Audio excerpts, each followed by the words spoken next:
Сайн байцгаана уу эрхэм сонсогчдоо. Та бүхэн хөдөлмөр ба шүүх Сирак подкаст 4-р дугаарыг сонсож байна. Өнөөдөр бид нэг жирэмсэн эмэгтэй дизайнер бүсгүйг ажлаас нь мэдэгдэлгүй хаасан. Дараа нь шүүхээр ихэхээс сэргийлгэж чадсан бодит түүхийг хуваалцаж байгаа. За уг подкастын их сурвалж маань Монгол Улсын шүүхийн шийдвэрийн захимсангаас авсан хэрэгүүд байдаг. Мөн яш буй сэдв агуулга маань хэнийг нэг бүтэнд оромжлох, нийтийг уур гэргээр өдөөн дүрхрэх зэргээр альва хар буруу санаагүй бөгөөд зөвхөн мэдлэг мэдээлэл олох зорилгоор хийгдэж байгаа. Подкаст болгоны ихэнд ярьдаг өгүүлбэр байна. Мэдээж хэлэх хэрэгтэй. За ингээд түүх рүүгээ орцгоё. За түүх маань Орхон аймагт амьдардаг Ядам Жав гэх залуу бүсгүйн талаар яригдана. За тэрээр 2020 оны 2 дугаар сард нэгэн тавилгын компанид дизайнераар ажилд орсон. За компанийн салбар нь Орхонд байсан ч гэсэндээ төв нь бол Улаанбаатар хотод байрладаг. За харьцангуй шинэлэг компанид өөрийн бүтээлч ур ухаанаа зориулж байсан залуу эмэгтэй. За гэтэл 2023 оны 7 дугаар сарын 1-ний өдөр одоо яг жирэмсний амралттай байсан үе нь түүнийг ямар ч мэдэгдэлгүйгээр ажлаас нь халдсан байсан. За тэрийгээ өөрөө яаж мэдсэн бэ гэхээр нэлээ хэдэн сарын дараа одоо 11 сарын 28-нд яг E-Mongolia руу зүгээр нийгмийн даатгалын лавлгаагаа авах шаардлага үүсээд тэгээ орсон чинь 7 сараас хойш тасарсан байсан. Ерөөсөө одоо тайлангаа илгээгээгүй гэсэн. За тэгээд мэдээж мэдсэн юм чинь тэр даруйда хүний нөөцтэйг бол холбогдсон юу болсон талаар асуусан. За тэгсэн чинь хүний нөөц нь хариуд нь айгүй төвчгөн хариу хэлсэн байна. Таныг халцсан. За шалтгааныг нь болохоор салбарын менежер Сарантуягаас бол би мэдсэн гэд. За тэгсэн чинь мэдээж Сарантуятайгаа маань хүн холбогдсон шүү дээ. Юу олчваа менежер одоо хүний нөөц таныг мэднэ гинэ гэд асуусан чинь нөгөөх нь бас би хүний нөөц рүү мэдгцээ хүний нөөцөөс л шалтгаанаа олж асуу гэд би нэрүүгөө ингээ сайхан чулуу хөөлгцэн байгаа байхгүй. За тэгээд ядамжаа бол ямар ч мэдэгдэл хүлээж аваагүй гэдэг бол аль алинд нь уул нь хэлсэн байгаа. Би юу ч мэдээгүй штэ. Намайг яага хасныг чинь ерөөсөө би мэдээгүй. Хинч надад хэлээгүй. Гэхдээ уул нь хэлсэн байна. За тэгээд яг нэг салбар тавилгын дэлгүүрээс бол хариу өгөөг учраас манай хүн одоо Улаанбаатар хотынхоо төв рүү бол холбогдсон. За тэгээд холбогдохдоо болохоор мэйл хаягаараа одоо хүний нөөц тэгээд бүр ингээд одоо бодвол нэг тийм үйл ажиллагааны хариуцсан захирал гэж байдаг л үү те. Тэр салбарынхаа захирал руу ингээ холбогдсон байгаа. За юу гэж мэйл дээрээ дурдсан бэ гэхээр яг ямар үндслээр халсан байгаад байгаа юм бэ? Би юусэн мэдэхгүй байна. Над руу хариу ингээд тушаалаа явуулж өгнө. Please reply гэж хэлсэн байгаа байхгүй юу. За тэгээд хэрвээ ингээд цаашдаа ерөөсөө явуулахгүй байгаад ах юм бол би шүүхэд хандах шаардлага надад үүсэж байна. Аюу мэдлэгтэй бүсгүй байна. Ингэж олон удаа битсэн. Гэтэ бол албан ёсоор бол мэйлд нь хариу өгөөгүй би явуулж чадахгүй нэ бла бла ингэсэн байна тэгсэн байна гэж огт явуулж чадаагүй. Зүгээр шууд нөгөө мэйлэн дээр мэдээж надтай холбогдох гэж дугаараа бичсэн юм шиг байгаа. Тэгсэн чинь тэр дугаараар нь залангуутлаач тэгээ шүүхөрөө явахгүй юу гэдэг одоо төвөөс нь хариу илгээсэн байна. За мэдээж шүүхээрээ явахгүй юу гэсэн юм чинь шүүхээрээ явна. Манай ядамж бол явсан байна. За тэгээ компани зүгээс одоо шүүхэд ямар тайлбар өгсөн бэ гэдгсэн чинь ядамж болохоор ингээд өрсөлдөгч байгууллага буюу өөр тавилгын компанид давхар ажил хийж исэн юм байна. Тэрийг нь бол манай компани мэдсэн. Манай зөвшөөрлөг ажилласан гэд. За тэгээд өөрийн компанид одоо ирж байгаа үйлчлүүлэгчийг нөгөө ажилтдаг байсан үйлдвэрлэл рүү явуулсан байна.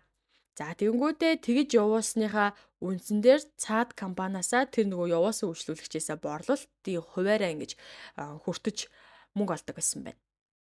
Гэдгийг нь ингэж одоо ийм тайлбар хэлсэн байна.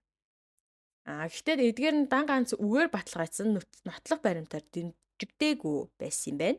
За шүүх энэ бүхнийг анхааралтай судалж нотлогдоогүй баталгаа муутай гэж үзжээ. За ялангуяа сахилгын зөрчил гаргасан гэх ямар ч үндэслэл авахгүй, ямар ч бичгээр өгсөн анхаарал байхгүй, тайлбарыг хүсэлт авахгүй, хүлээ авсан баримт бичиг байхгүй гэж шүүх хариу үзсэн байна.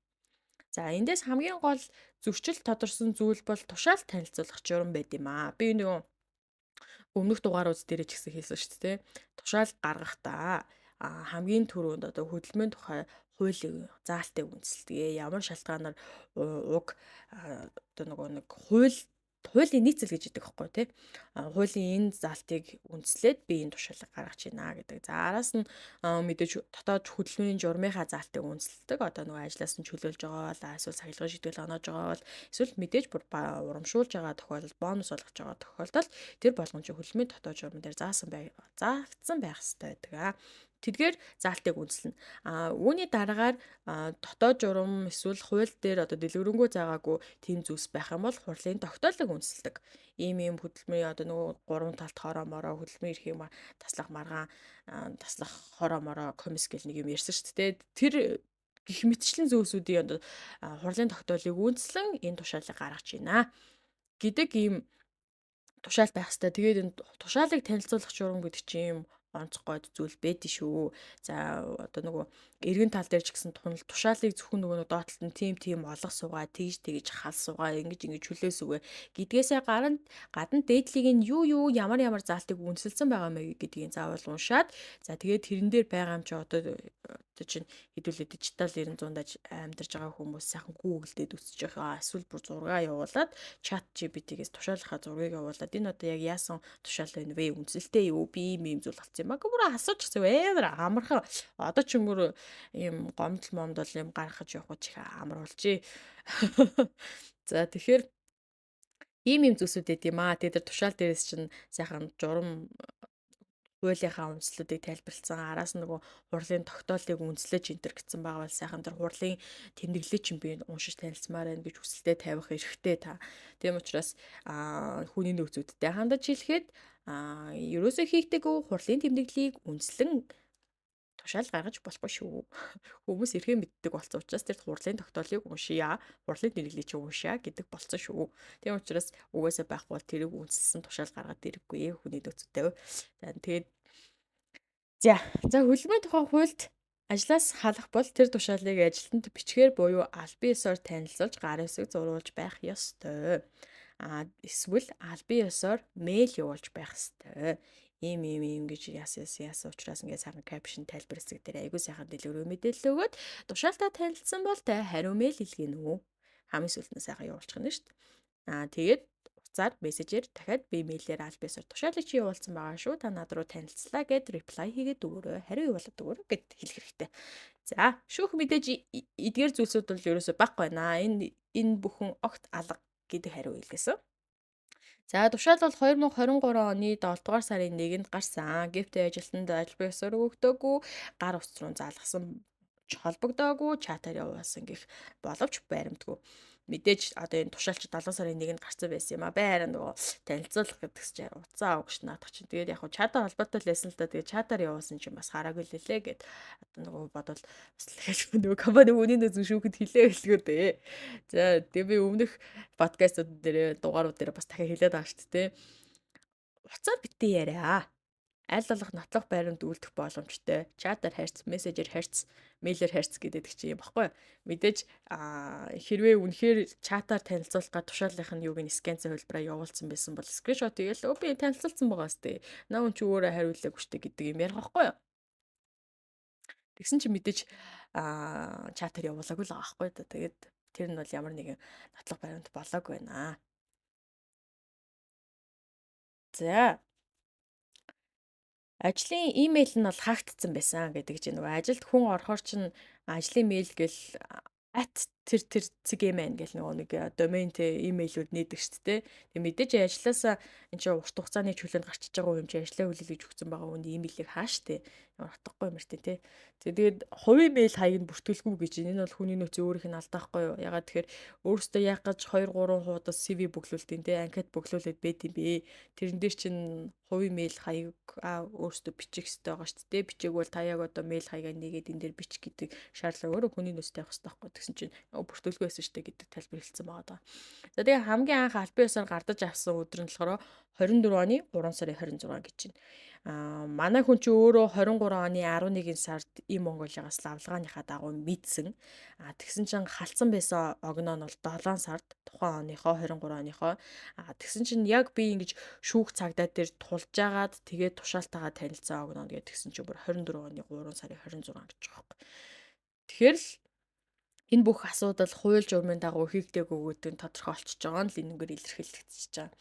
За тэгээ шүүх энэ хэрэг дээр маш тодорхой байр суурьтай байсан. Угаасаа бүх юм аягүй сайхан ойлгомжтой байна. За нэгдүгээрт ажилтан ядамж авыг бол үндэслэлгүйгээр халдсан байна та нар гэж үтсэн байна. За хоёрдугаарт нь тушаалыг албан ёсоор танилцуулалгүй утаснаар ажилтан гомдол гарах эрхээ хязгаарлуулсан нь ажил олгогчийн буруу товдол байсан гэж байна.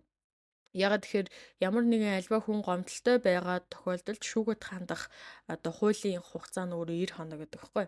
Тэгээ энэ хүн чинь 7 сард халагдсан байлаа гэж бодоход хэрвээ өөрөө мэдсэн заяа. 7 сартаа эн чинь болохоор мдээгүй кейс гарч иж байгаа штэ. А хэрвээ би яг 7 сартаа тэр чата авцсан, мэйлээ авцсан, ямар нэгэн байдлаар танилцсан байжгаад өөрөө тухайн тэр 11 сарда шүүгët гомдол гаргасан бол хэрэгсэхгүй болох байсан юм.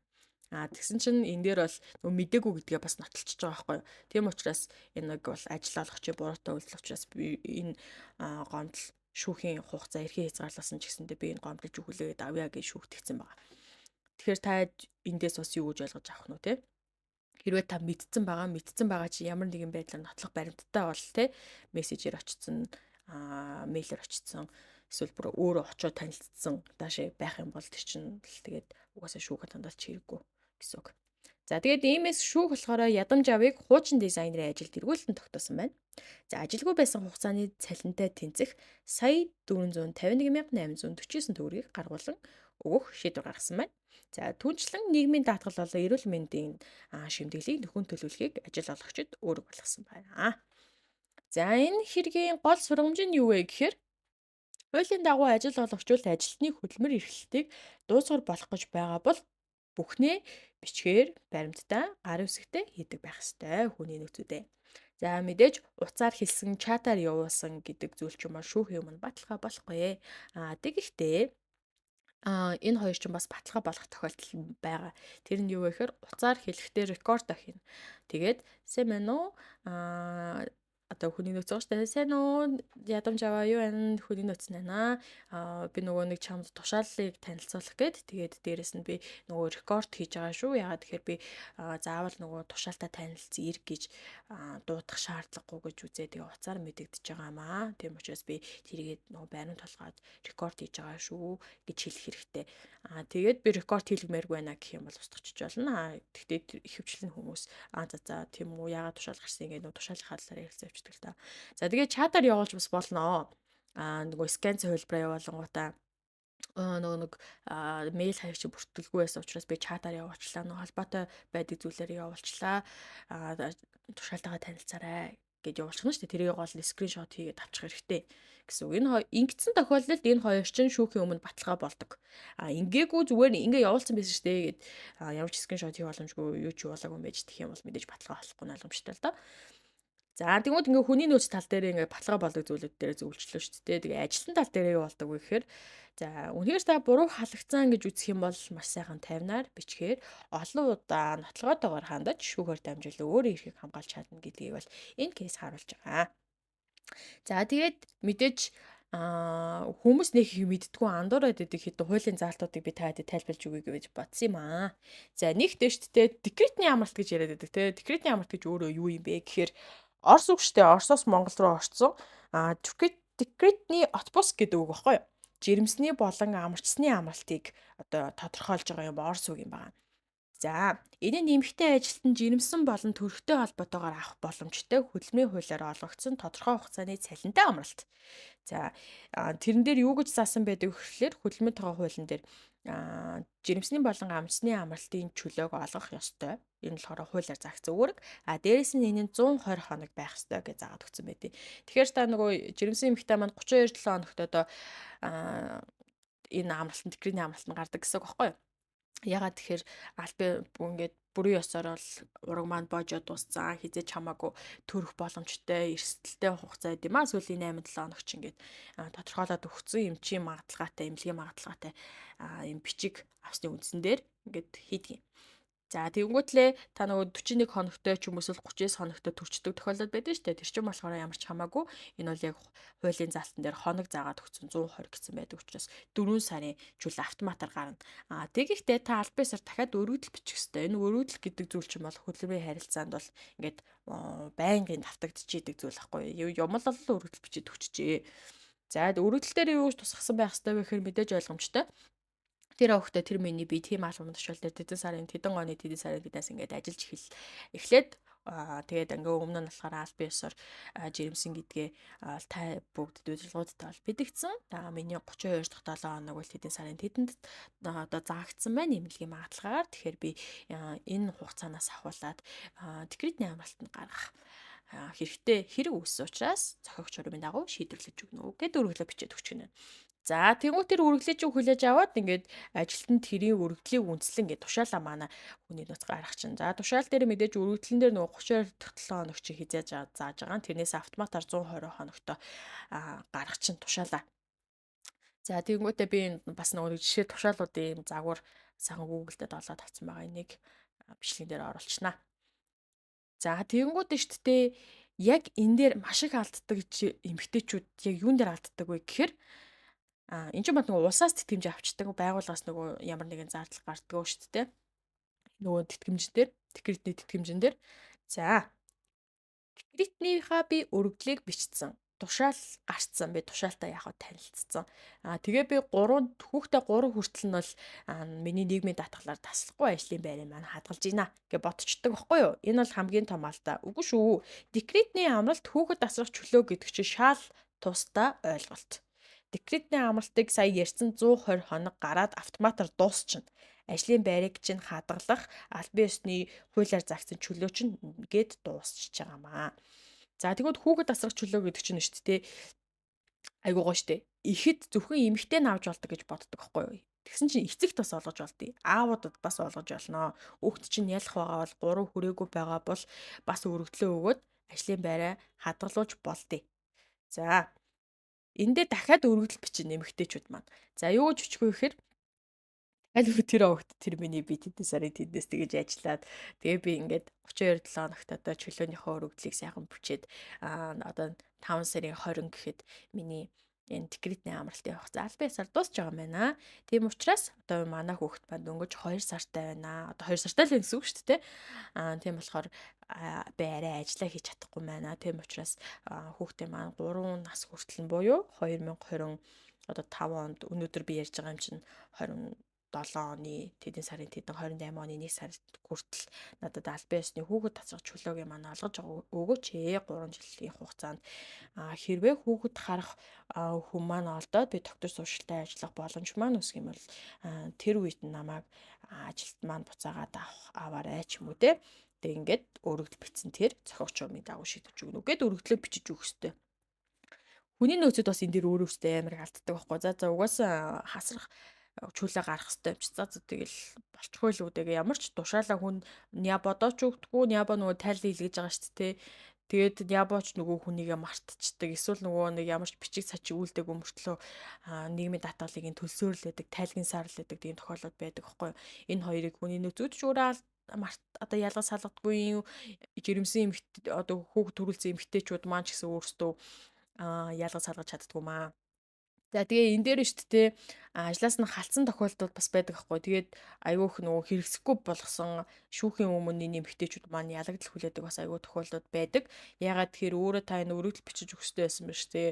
Албан ёсны секретний амралт чинь дууссан багт чи ягаад ерөөсөө компанид байгууллагатаа өөрөө хандаагүй юм бэ гэдэг юмуд ярьдаг аахгүй. Тэгэхээр энэ өргөдлийг бичиж өгөх хэрэгтэй. Өргөдлийг чинь үндэслээд хүүхэд тасрах чөлөөний хугацаагаа тодорхойлох хүний нөөцөд гаргад юм аа. Хэрвээ та бас яг ор сураггүй хүүхдээ асраад айгу завгүй амьдарч илаа шүү дээ. Тэгсэн чинь саяны эмэгтэй шиг юм Монголиас хараад үтсэн чинь аль 2 3 сарын өмнө чөлөөлөх тушаал нь гарсан огт тайлагнаагүй байгаа тохиолдолд одоо яах ч аргагүй шүү заяа. Яах ч аргагүй. Ягаад тэгэхээр албан ёсоор чөлөө чинь дууссан. Чөлөө дуусснаас хойш шалтгаангүй тасалсан гэдэг зүйл чи өөрөө хөдөлмөр ихэнх хөдөлмөрийн дотоод журман дээр байдаг байхгүй. Би яг нэг 2 хоногийн чөлөө өгсөн юм аа. Тэгсэн чинь манай хүн нэмээ 2 хоног тасалцаа гэх юм бол сахилган шийтгэл өгөх эрэхтэй. Одоо тухайн байгууллага. Тэрнтэй яг ижлэгийн жишээ байхгүй юм чинь. Албан ёсны секретний амралтын хугацаанд дууссан. Одоо 5 сарын 20-нд дууссан. Тэгсэн чинь 5 сарын 30 болсон. Ямар шалтгаангүй 10 хоног тасалчлаа гэж үздэг байхгүй. Ажлын энэ хооронд чинь нэг 7 молоо ажлын 7 хоног таарчиж байгаа штэ. Тэгвэл шалтгаангүй тасалсан гэж үзээд тэр нь хөлмийн дотоод журмыг одоо тэр нөгөө нэг чөлөө олгох журам мурам гэдэг юм байдаг шүү дээ. Тэрийг үнслээд ажлаас чинь чөлөөлчдөг. Хэрвээ тийм тохиолдол байх юм бол үнэхээр яах ч аргагүй. Та шүүх юм нь ялагдана гэсэн үг. Тэгтээ яг эдгээр юм албан ёсны декретний амралтын чөлөөгөө өссөн, өргөдлөө бичсэн.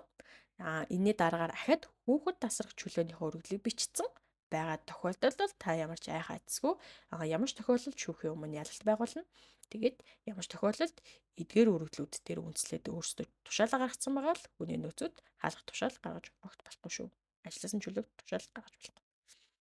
За тэгээд түрүү ярьсан те эцэг нар бас авах боломжтой байдаг гэдэг чинь одоо гэр бүлийн үндсэн хуулийн дээр ч гэсэн заасан байдаг шүү дээ. Их болон эцэгээ харилцаа яг ижил байдлаар хүүхэдтэй үүрэг хүлээнэ гэдэг ийм заалтууд байдаг. Энэ үүрэгч өөрөө хөдөлмөрийн тухай хуулийн дээр ч гэсэн сайхан ингээд параллел ороод ирж байна гэсэн үг байхгүй.